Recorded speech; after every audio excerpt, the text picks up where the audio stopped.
Chào các bạn, video này là theo yêu cầu của một người theo dõi tên là Alejandro Junizo. Người đã yêu cầu tôi làm một video về cách thay đổi vị trí cho các mô hình lấy trên Internet để sau đó chuyển đổi chúng thành mô hình Papercraft. Video này tôi đã chia và tôi dự định chia thành 2 hoặc 3 phần vì nó khá dài. Trước hết, tôi muốn làm rõ rằng tôi không phải là nhà thiết kế đồ họa, tôi không học về nghệ thuật thiết kế, tôi không học các chương trình thiết kế, mà chỉ đơn giản là tôi tự mày mò tìm hiểu. Vì trước đây khi tôi mới bắt đầu với Papercraft, tôi cảm thấy khó chịu vì cứ phải phụ thuộc vào các mô hình mà chúng ta tìm thấy trên Internet. Có một lần tôi nghĩ mình muốn làm một mô hình Mario Bros ở một tư thế khác và tôi nói không, vì không thể làm được. Và tôi bắt đầu tìm hiểu, bắt đầu học, mất một thời gian, khoảng vài tháng, để có thể học cách thay đổi vị trí các mô hình một cách tương đối. Tôi sẽ cố gắng giải thích cho các bạn theo cách đơn giản nhất có thể. Với một trong những chương trình đơn giản nhất trên mạng cho loại hoạt động này, và tôi hy vọng có thể giúp ích, hy vọng các bạn hiểu và bất kỳ câu hỏi nào các bạn biết đấy hãy để lại dưới phần bình luận. Xin đừng quên đăng ký, nhấn like các video vì điều đó tạo động lực rất lớn cho tôi trong việc tiếp tục dành thời gian và tiếp tục chia sẻ những kiến thức này với các bạn. Những mẹo này để các bạn có thể làm các mô hình Papercraft của riêng mình. Thôi được rồi, chúng ta hãy chuyển sang máy tính để bắt đầu hướng dẫn. Tương tự như vậy, trước hết tôi nói với các bạn rằng tôi sẽ làm. Tôi nghĩ là ngày mai hoặc ngày kia, tôi sẽ tải lên một video để những ai chưa có chương trình sử dụng trong hướng dẫn này có thể tải xuống và cài đặt vào máy tính của họ để không gặp vấn đề gì khi thực hiện hướng dẫn này. Thôi được rồi, chúng ta bắt đầu thôi. Thôi được rồi các bạn, chúng ta đã quay trở lại máy tính đây. Trước hết, chúng ta phải có mô hình 3D. Để có được nó, có rất nhiều trang web và nhiều nơi, các kho lưu trữ mà chúng ta có thể lấy được. Cách đơn giản và trực tiếp nhất là nhập ví dụ như tên, trong trường hợp này sẽ là Metansi, Derzaman. Ở đây tôi đã tìm kiếm rồi, Model 3. Nó sẽ tự động đưa chúng ta đến một trang, đến nhiều kết quả. Và chúng ta có thể tìm kiếm nó từ các kết quả khác nhau. Ví dụ, ở đây trường hợp này là cái này, cái đầu tiên. Và ở đây thậm chí nó còn cho biết từ đâu, ở đâu, trên trang nào mô hình được lưu trữ. Nếu tôi nhấp vào, trang này có giao diện tự động tải mô hình cho chúng ta, để chúng ta xem trước khi tải xuống từ nguồn. Vì vậy, đảm bảo rằng đó là mô hình chúng ta muốn, chúng ta sẽ nhấn vào đây ở dưới nơi ghi download. Và nó sẽ tự động gửi chúng ta đến trang này, trang mà tôi đã mở ở đây. Thôi được rồi, tôi đã tải xuống mô hình rồi, nghĩa là tôi sẽ không tải xuống ngay bây giờ nữa. Nhưng để tải xuống chỉ cần nhấp vào hình ảnh.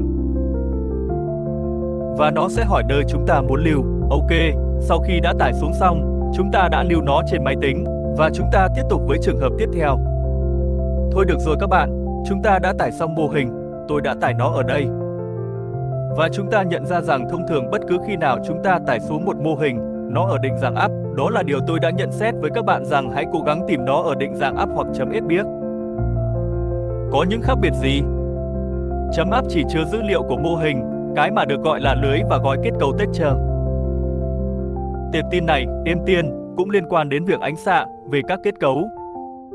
Các điểm SBX thực sự chứa tất cả thông tin của mô hình, thậm chí cả những gì bên trong mô hình. Ví dụ, vì các mô hình này không dành cho Papercraft, chúng dành để sử dụng trong trò chơi điện tử, trong hoạt hình 5. Vì vậy chúng đi kèm với rất nhiều thứ khác trong siêu dữ liệu của chúng, đại loại là vậy, để có thể chứa tất cả thông tin của mô hình. Vì vậy đó là những gì tôi có thể khuyên các bạn và chủ yếu là đối với những cái chúng ta sẽ sử dụng app.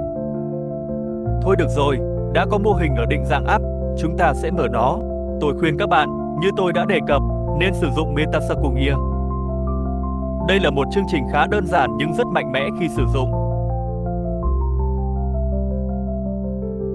Nó không làm phức tạp cuộc sống như với một số chương trình khác. Nhưng đối với những gì chúng ta cần, nó sẽ là quá đủ. Thôi được rồi, ở đây một khi chúng ta đã mở mô hình, chúng ta sẽ để nó ở đó.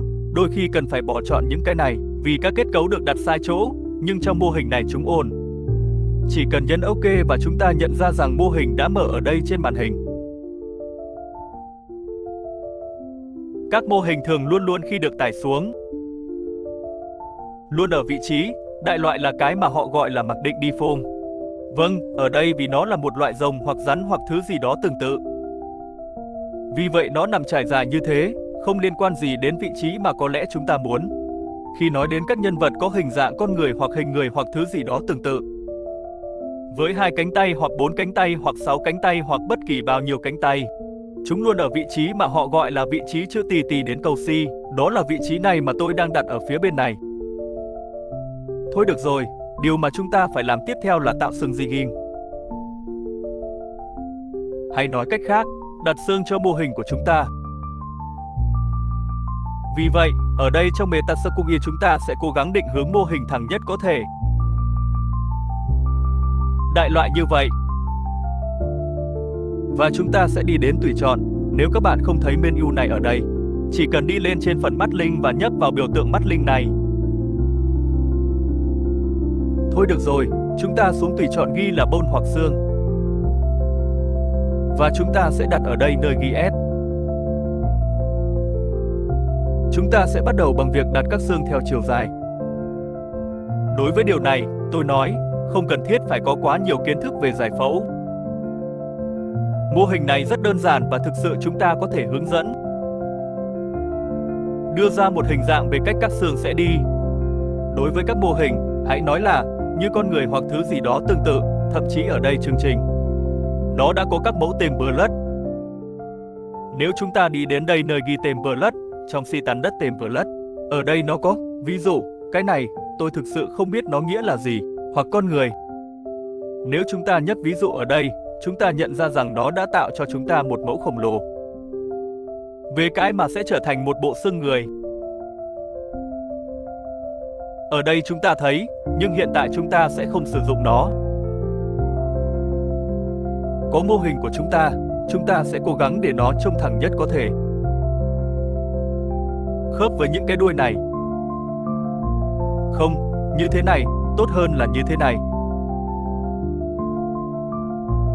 Chúng ta sẽ đi đến tùy chọn ghi là S. Và chúng ta sẽ bắt đầu bằng những gì sẽ là xương của chúng ta, hãy nói là xương mẹ. Để gọi như vậy.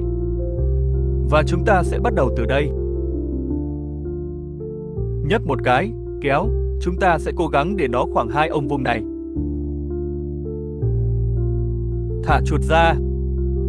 Chúng ta lại lấy từ cùng một điểm, chúng ta lại thả ra. Quan trọng là chúng ta lấy từ điểm này khi nó chuyển sang màu vàng. Thôi được rồi, chúng ta tiếp tục thả ra. Ở đây quan trọng là chúng ta cố gắng làm cho nó trùng với những gì là các vây. Vì vậy chúng ta sẽ làm nó nhỏ hơn một chút. Ở đây chúng ta sẽ làm 2 cái xương.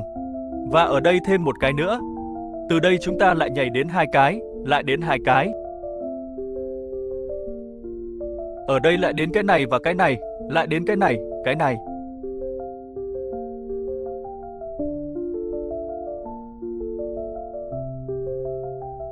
Kết thúc ở đây, và chú ý ở đây, chúng ta sẽ đến điểm này.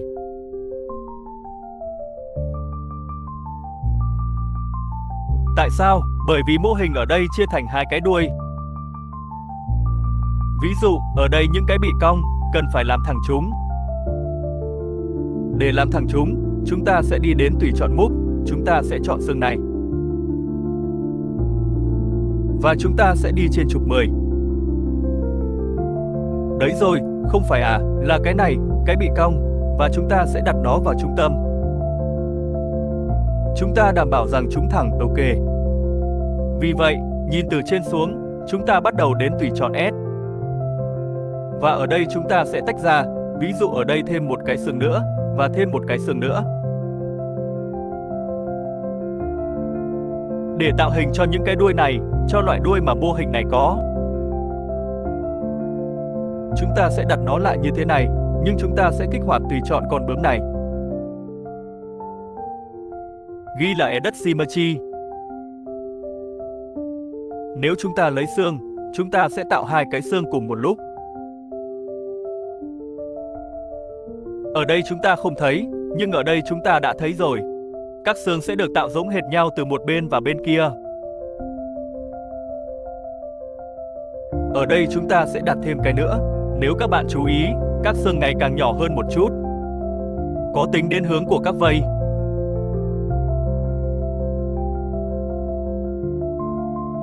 Và ở cái cuối cùng này, chúng ta sẽ để nó đến tận cuối cùng.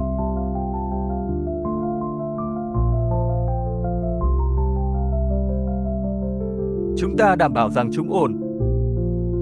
Chúng ta sẽ di chuyển cái này thêm một chút nữa ở đây. Chúng ta nhìn chúng từ mọi góc độ, trên, dưới và từ phía trước. Để đảm bảo rằng tất cả các xương đều thẳng. Bây giờ chúng ta sẽ tiếp tục tương tự như vậy, thêm vào. Chúng ta sẽ lại lấy một cái xương từ đây để tạo xương đầu. Chúng ta chuẩn bị ở đây để tắt đối xứng và chúng ta sẽ làm xương đầu.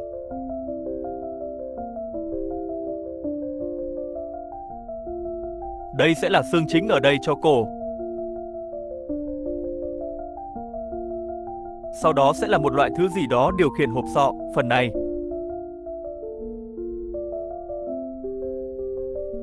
Và cuối cùng là thứ sẽ điều khiển toàn bộ mõm. Ở đây chúng ta cũng lấy một cái nhỏ nữa ra đây, đó sẽ là một phần của hàm dưới. Và cuối cùng là hàm dưới. Ở đây nếu tôi xoay vòng, tôi sẽ thấy rằng chúng còn lại rất nhỏ. Do góc nhìn mà tôi có. Vì vậy tôi di chuyển trên trục 10 và làm cho nó ngang bằng.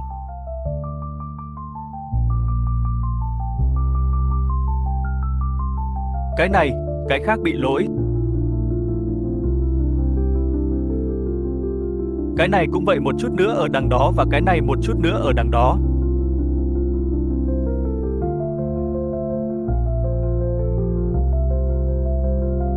Cái này.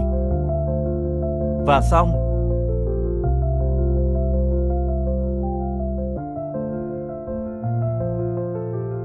Ở đây chúng ta phải cố gắng để nó thẳng nhất có thể. Thôi được rồi, ở đây chúng ta thấy cấu trúc rồng của chúng ta.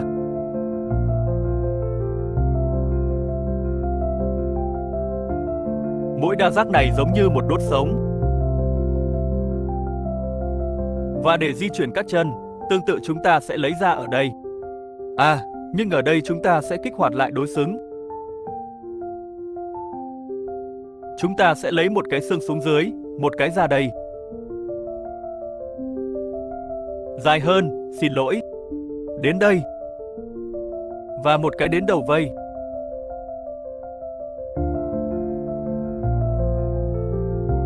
Nếu tôi nhìn từ trên xuống, chúng ta lại có sự đối xứng hoàn hảo. Và tương tự chúng ta sẽ làm với cái ở đây.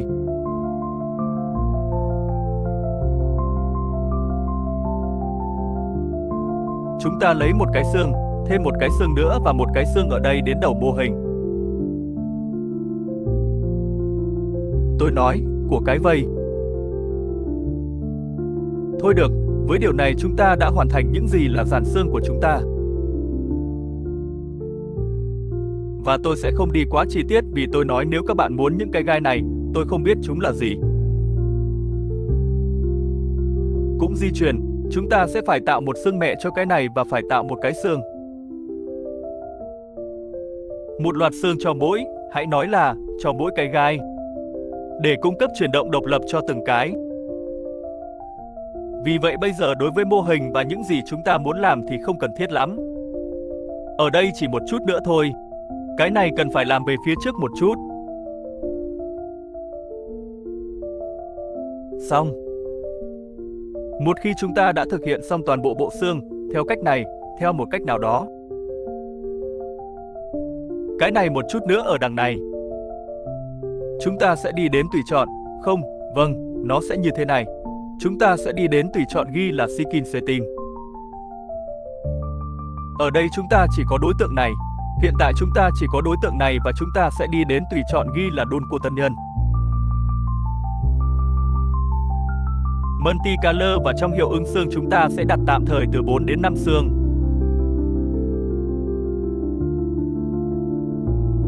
Dấu tích này phải có để chuẩn hóa các trọng số tự động và chúng ta nhấn OK.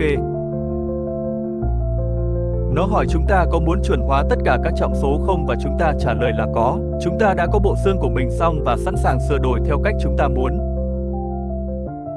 Chúng ta sẽ sửa đổi nó chính xác ở đây nơi ghi Skinning. Chúng ta đã chọn tùy chọn này ghi là Skinning nơi ghi Move. Và nếu chúng ta chọn một cái xương và di chuyển nó, chúng ta sẽ nhận ra rằng mô hình bắt đầu di chuyển. theo cách chúng ta muốn đặt. Từng xương một chúng ta có thể di chuyển. Chúng ta có thể di chuyển. Ở đây, chú ý, điều này quan trọng. Ví dụ, nếu ở đây các bạn thấy, khi tôi di chuyển, kết cấu bắt đầu chạy hoặc nó vẫn dính vào một phần. Vì vậy để giải quyết điều này, chúng ta sẽ đi đến tùy chọn ghi là pen. Và chúng ta sẽ thấy con rồng của mình được tô màu với nhiều tông màu. Mỗi tông màu ảnh hưởng, hãy nói là, đến phần của mô hình sẽ di chuyển bởi mỗi xương hoặc bởi mỗi nhóm xương.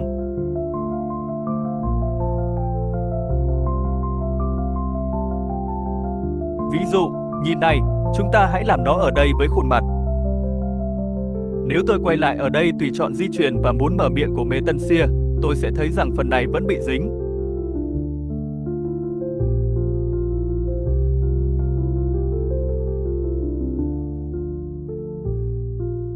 Vì vậy tôi đi đến tùy chọn ghi là pen và tôi nhận ra rằng những gì vẫn bị dính chính là những gì được tô màu xanh lam. Làm thế nào để tôi giải quyết nó? Rất đơn giản. Chỉ cần có xương được chọn, ở đây nó đặt trong Bersaci là thứ gì đó giống như cọ vẽ, nó đặt tùy chọn này. Tôi ở đây có thể đặt kích thước của trọng số, tôi có thể đặt đường kính mà tôi muốn và kích thước của cọ vẽ. Với những tùy chọn đó chúng ta hãy nhấp vào đây nơi ghi mic và chúng ta sẽ bắt đầu, như thể là pen hoặc Photoshop. Chúng ta sẽ bắt đầu tô màu, hãy nói là như vậy, tất cả những gì chúng ta muốn tuân theo cái xương này.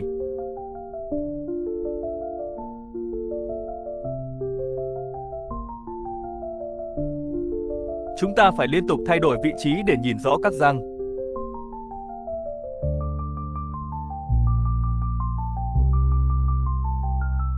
Quan trọng là phải thả chuột để nếu chúng ta quá tay chúng ta không mất công việc đã thực hiện.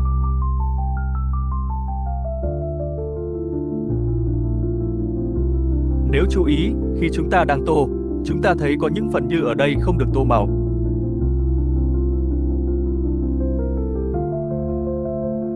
Đó là vì những phần này đang tuân theo cái xương ở bên dưới, vì vậy chúng ta sẽ phải làm cọ vẽ lớn hơn một chút. Để tiếp tục tô màu những gì chúng ta muốn tô. Ở đây tôi đang tô, có những chi tiết nhỏ có lẽ bây giờ bị bỏ qua, nhưng chúng ta sẽ thấy chúng dần dần. Và tốt, tôi nghĩ là chỉ cần nhìn từ dưới đây ở đây, đó, chúng ta lại gần hơn một chút ở đây, cái này, chúng ta hãy làm cho nó kích thước lớn hơn một chút.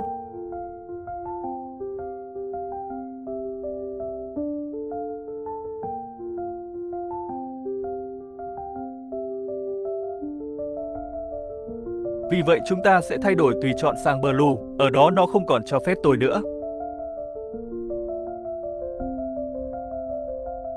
Chúng ta hãy thử, chúng ta quay lại một lần nữa đến Bone, và chúng ta hãy thử xem liệu nó đã được giải quyết chưa. Ở đây vẫn còn một màu, chúng ta hãy để mõm mở như vậy, và chúng ta lại quay lại Pan. Và chúng ta tô cái xương này cái mà đang không tuân theo. Chúng ta sẽ đặt tất cả, đó rồi, tôi dần dần đi qua, và chúng ta thấy tự nó.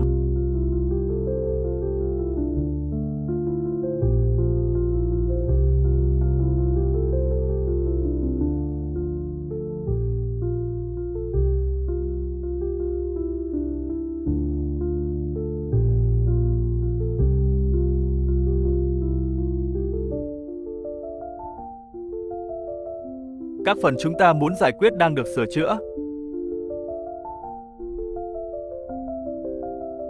Ở đây cái răng không bắt được vì phải lấy nó từ phía bên này.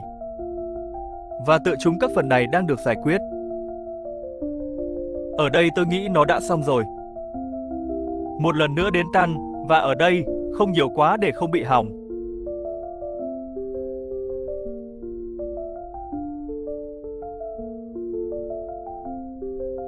Và nó là như vậy.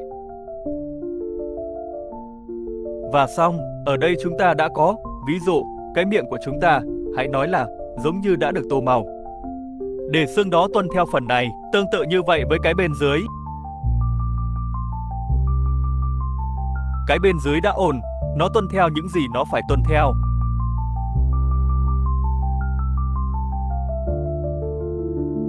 Thôi được rồi, ở đây chúng ta đã đồng ý rằng chúng ta có thể di chuyển móng của mình.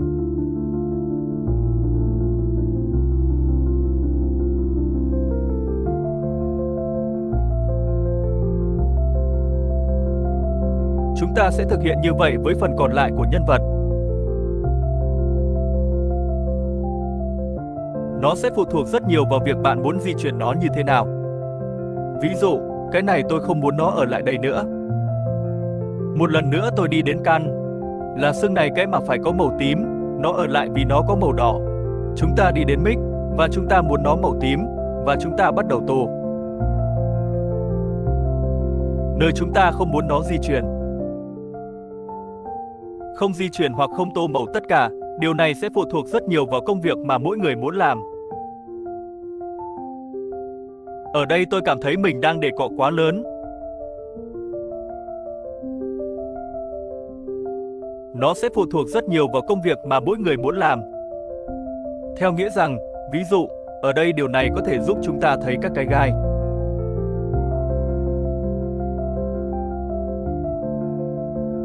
Nào, các cái gai trông như thế này hướng xuống dưới, như thể với một loại rơi xuống. Nhưng như tôi nhắc lại, điều này sẽ phụ thuộc rất nhiều vào việc các bạn muốn làm như thế nào. Ở đây cái này tôi sẽ hạ xuống, tôi sẽ làm cọ vẽ lớn hơn một chút. Ở đây.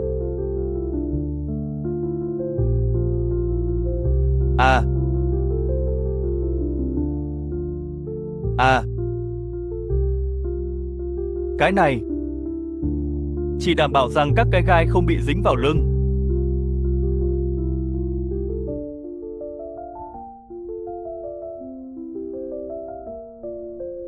Vì điều đó sau này sẽ tạo ra một vấn đề nhỏ ở đó.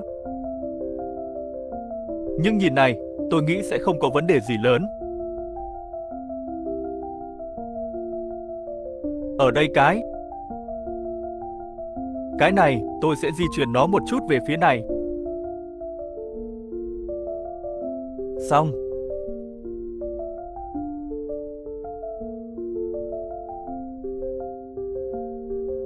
Và ở đây chúng ta di chuyển mô hình theo cách chúng ta muốn.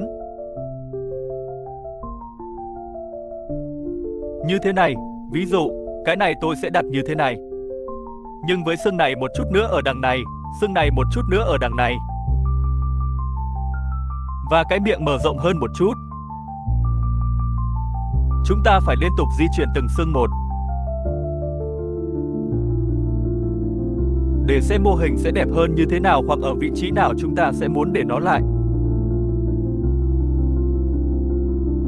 Ở đây chúng ta đang nhìn thấy chỉ cách chúng di chuyển, hãy nói là từ trên xuống dưới.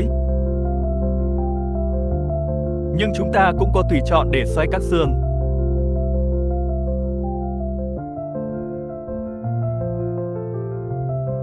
Chúng ta có tùy chọn để xoay các xương ở đây và chúng ta đi đến nơi ghi dấu Tết. Đối với điều này, nó sẽ phức tạp hơn một chút khi đặt tư thế.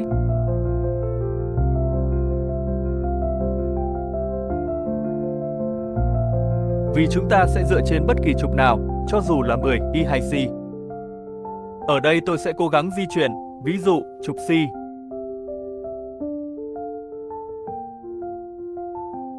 Và chúng ta phải liên tục nhìn xem chúng ta muốn nó về đâu. Đếm khoảng 2 hoặc 3 xương và tôi di chuyển lại cùng trục đó.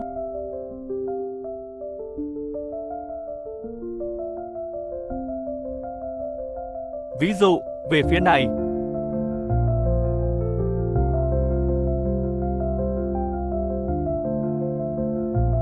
Cái xương này tôi sẽ di chuyển một chút.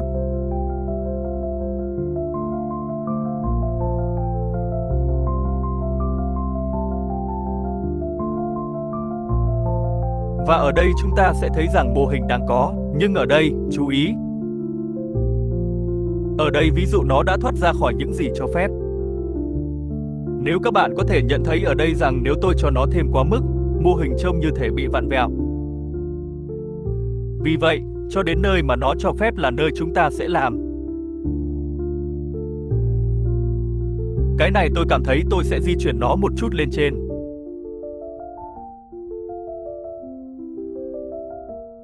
là cái này.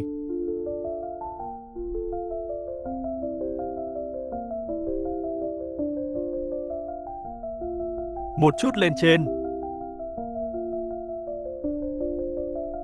Cái này tôi sẽ di chuyển một chút xuống dưới. Tương tự cái này. Ở đây đừng lo lắng rằng nó trông xấu vì chúng ta sẽ chuẩn hóa các trọng số sau này.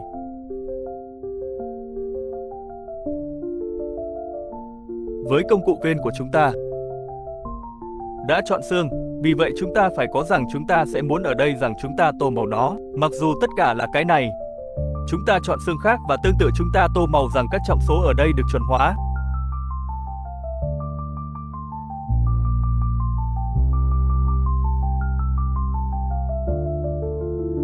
Chúng ta chọn cái xương khác này.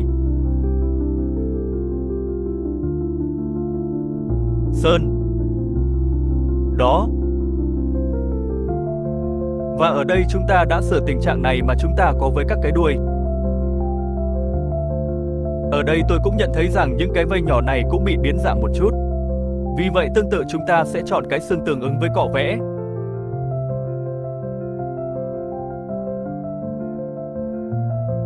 Và chúng ta sẽ bắt đầu tô màu để những cái vây này được giải quyết.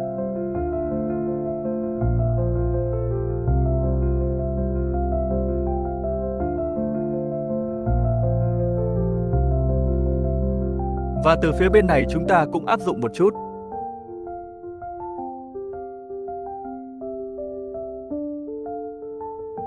Nhưng tôi cảm thấy không phải là cái xương đó, mà đúng hơn là cái này.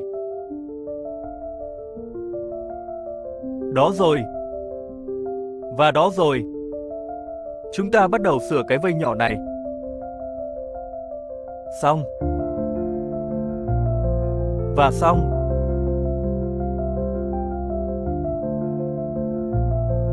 Chúng ta xác minh rằng những cái vây khác này ổn. Tôi cũng cảm thấy chúng bị lỗi. Những cái này sẽ thuộc về cái xương này. Và tương tự chúng ta tô màu chúng. Ok. Và ở đằng kia.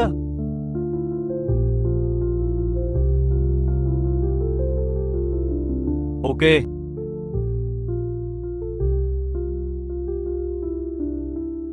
Thôi được rồi, một khi chúng ta thấy cách chúng ta muốn, chúng ta sẽ lại một lần nữa để xem liệu chúng ta có thực sự thích vị trí mà chúng ta muốn đặt con rồng không. Không biết nữa, có lẽ chúng ta cũng muốn di chuyển cái vây này.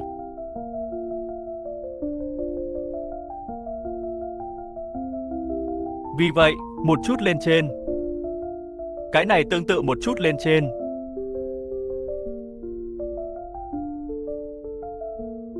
Cái này chúng ta kéo một chút về phía sau để nó tạo cảm giác rằng nó đang nó như đang đập vây. Cái này chúng ta kéo một chút. Xin lỗi, không phải cái đó, là cái này. Cái này chúng ta kéo một chút về phía này. Và cái này chúng ta kéo một chút về phía này.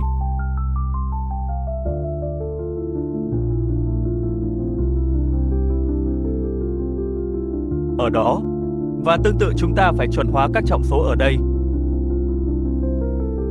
Rằng chúng ta không muốn đó là xương này, chúng ta không muốn nó có cái này. Rằng nó đi về phía này. Vì vậy chúng ta tổ chức lại. Thôi được rồi, có vẻ như tôi nghĩ nó không tệ lắm.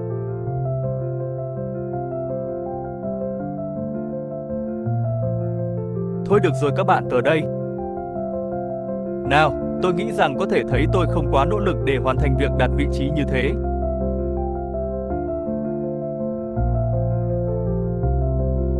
Nó sẽ phụ thuộc rất nhiều vào cách bạn muốn đặt. Cách các bạn muốn đặt nhân vật. Ở đây tôi đã làm cho nó một loại cảm giác như nó đang rơi xuống. Như thể nó đang rơi từ trên trời xuống. Ở đây chỉ cần xoay nó một chút về phía này. Cái này chúng ta xoay một chút về phía này. Và cuối cùng là cái này. Chúng ta đảo ngược. Vì vậy tôi đã làm như vậy, như thể nó đang rơi xuống. Như thể nó là một loại giống xê long hơn. Và thôi được rồi, một khi chúng ta đã có vị trí mà chúng ta muốn nhân vật của mình ở đó, chúng ta sẽ đi đến đây ở 2 điểm. Một khi chúng ta đã có vị trí mà chúng ta muốn nhân vật của mình ở đó, chúng ta sẽ đi đến đây nơi ghi xếp Toshi. Nó cho chúng ta tùy chọn ở đây. Chúng ta hãy nhấn câu C1 để lưu chúng trong trường hợp chúng ta muốn làm nhiều cái và thử với các vị trí khác nhau mà chúng ta đã đặt.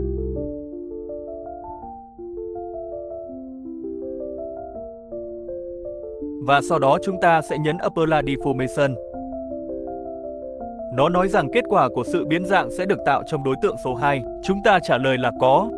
Và ở đây nó đã tạo tự động một đối tượng thứ hai cho chúng ta. Chúng ta sẽ thoát khỏi chế độ Toshi. Và ở đây chúng đè lên nhau. Quan trọng là chúng ta không xóa cái kia mà chỉ đơn giản là ẩn nó đi. Trong trường hợp chúng ta muốn thực hiện bất kỳ sửa đổi nào khác trên mô hình, trên các xương và không phải làm lại toàn bộ phần dàn xương. Bởi vì dàn xương được thực hiện trên đối tượng số 1, không phải trên đối tượng số 2. Thôi được rồi các bạn, hãy nói là chúng ta đã muốn mô hình của mình ở lại theo cách này. Điều duy nhất còn lại chúng ta phải làm là lưu tư thế. Chúng ta xóa nó. Chúng ta đã áp dụng sự biến dạng. Cái này không phục vụ chúng ta. Khi chúng ta đã nhưng rất chắc chắn rằng đó là cách chúng ta muốn mô hình của mình ở lại. Rằng chúng ta sẽ không thực hiện thêm thay đổi nào nữa hay bất cứ điều gì. Chúng ta sẽ tiếp tục xóa những tệp tin khác này.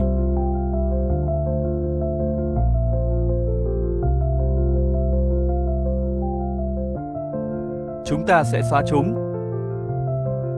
Và chúng ta sẽ chỉ ở lại với mô hình hoặc đối tượng là cái mà chúng ta muốn sửa đổi.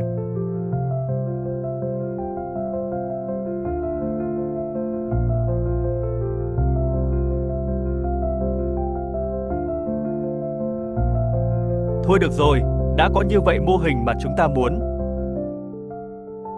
Chúng ta sẽ bắt đầu thực hiện một phần khác. Phần này tôi sẽ để lại cho một hướng dẫn tiếp theo. Vì sự thật là nó đã trở nên quá dài. Và trong hướng dẫn tiếp theo chúng ta sẽ thấy, dựa trên điều này, chúng ta sẽ thấy cách chúng ta bắt đầu làm việc với mô hình để sau đó chuyển nó sang Paper Cursor. Và có thể bắt đầu với việc trải phẳng và sau đó in nó ra. Thôi được rồi, tôi hy vọng đã rõ ràng một chút. Như tôi đã nói trong phần giới thiệu, tôi không phải là nhà thiết kế, không phải nhà mô hình, không học thiết kế đồ họa hay bất cứ điều gì. Tôi chỉ dựa trên kiến thức mà tôi đã có được nhờ thực hành. Và hàng nghìn hướng dẫn và giờ đọc mà tôi đã có. Và thôi tôi chia sẻ với các bạn để các bạn cũng có thể áp dụng chúng trong việc tạo ra các mô hình của mình. Và chúng ta có thể tiếp tục làm việc và có thể tiếp tục làm thêm nhiều và nhiều mô hình bằng giấy nữa. Thôi được rồi các bạn, hẹn gặp lại trong video tiếp theo. Chào các bạn, thế nào? Tôi hy vọng các bạn đã thích nó. Và hãy nhớ rằng nếu bạn muốn tải xuống chương trình để làm theo hướng dẫn này, bạn có thể thực hiện từ liên kết này. Xin đừng quên bình luận, nhấn like, đăng ký kênh của tôi để có thêm nhiều nội dung hơn nữa. Hẹn gặp lại lần sau. Âm nhạc.